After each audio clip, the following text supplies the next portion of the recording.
అందరికీ నమస్కారం అండి. ఈరోజు పరశురాముని జయంతి సందర్భంగా పరశురాముని జన్మ వృత్తాంతం తెలుసుకుందాము.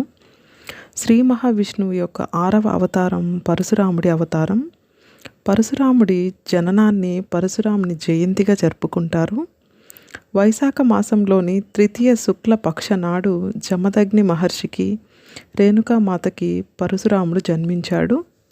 తమ రాజ్యంలోని ప్రజలను ఇబ్బంది పెడుతున్న క్రూరులైన క్షత్రియుల నుంచి ప్రజలను విముక్తి కలిగించడానికి పరశురాముడి అవతారంలో శ్రీ మహావిష్ణువు జన్మిస్తాడు.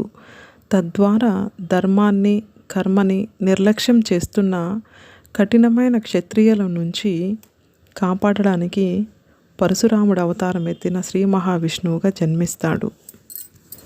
ఇతను యుద్ధ తంత్రంలో అద్భుతమైన నైపుణ్యం కలవాడు. ఇతను 21 సార్లు భూమి మీద ఉన్న అవినీతి యోధులను ఒంటరిగా మట్టి కరిపించాడు. పరుస అంటే గొడ్డలి అని అర్థం. ఈ విధంగా గొడ్డలిని మోసే రాముడులా పరశురాముడి పేరుని అనువదించారు.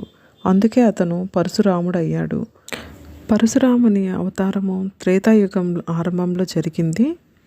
అధికార బల మదాంధులైన క్షత్రియులను శిక్షించిన అవతారం ఇది. అందుకే శ్రీ మహావిష్ణువు పరశురాముని అవతారంలో ఈ క్షత్రియులను శిక్షించడానికి అవతారం ఎత్తాడు. పరశురాముడు దత్తాత్రేయుని వద్ద శిష్యునిగా చేరి అనేక విద్యలను నేర్చుకున్నాడని పురాణాలు చెప్తున్నాయి.